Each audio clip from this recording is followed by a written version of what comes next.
morning. We have a new development in that deadly shooting in Las Vegas. CBC News now confirming the name of the third Canadian killed in the worst mass shooting in modern U.S. history. We know there are 6 Canadians among the 527 people who were hit by gunfire or hurt in the panic to escape.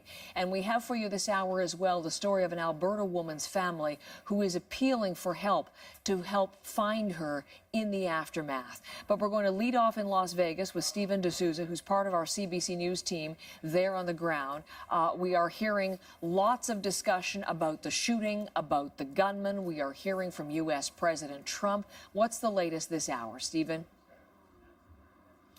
That's right. A lot of questions about why Stephen Paddock opened fire from that 32nd floor, a window down onto that crowd of 22,000 people, creating a bloodbath below. Police have been into that room looking through that arsenal of 23 weapons here, 19 at another retirement home in Mesquite, Nevada. That arsenal of weapons, some which had been modified to fire practically automatically. This is the question why. You look at his background, nothing came up in searches previously when he bought when he bought weapons. Excuse me. Police say his background, he was 64 years old, an accountant, previously had real estate deals, a lot of real estate dealings, was financially quite well off. Nothing that would indicate why he would do something like this. The President Donald Trump, is on his way to Puerto Rico this morning, was asked about the investigation, about the shooter, as well as the response. Here's what he had to say.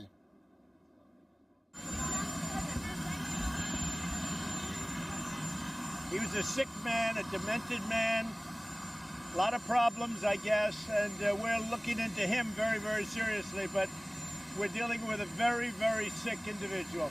But I do have to say, how quickly the police department was able to get in was really very much of a miracle. They've done an amazing job. Now, the police department was able to execute a search warrant at the property in Mesquite, Nevada. They found a number of things, including thousands of rounds of ammunition, electronic devices, as well as possible materials for explosives. Now, among those electronic devices, those are going to be very important. Police are going to be looking at those for any digital fingerprint, any sort of clue as to the websites that Stephen Paddock may have frequented, chat groups, anything that can give some indication of what was going through his mind, how he planned this, and why he did it. Stephen, let's take another look at another camera perspective of the Las Vegas Strip. You're at the south end of the Strip, as we can bring up that live shot here. There is the Mandalay Bay Hotel, and again, on the 32nd floor, Stephen Paddock began that hail of bullets by the hundreds down on the crowds below. So as we look at this, it's still dark. It's just after 6 o'clock now in the morning local time, but that would normally mean anything, Vegas, because it's 24-hour excitement and energy, all the tourists still out. And this morning, what's the sense there in terms of the emotional after effect of this? You know, certainly this is Vegas, so there are, of course, the casinos still operating at full capacity, still lots of people arriving at the airport. But as you look around, you get a sense that there is a somber cloud hanging over Vegas. Even just walking through the airport when I arrived, you could see the look on people's faces, this look of shock, this look of just bewilderment, a place where people come to get away from their problems, suddenly seeing such a terrible event occur right here in this place. And when you look at the signs of the casinos, you see messages of phone numbers looking for ways to help people who are injured or looking for the lost loved ones, for a search for blood donations.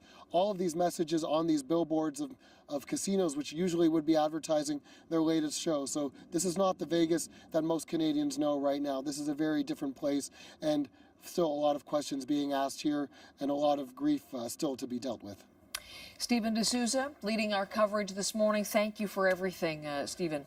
Hour by hour, the new developments. Still waiting for any update from police, from the Sheriff Lombardo in Las Vegas. We haven't had the news briefings that we had every 2 hours yesterday morning, but the investigation still continues very actively.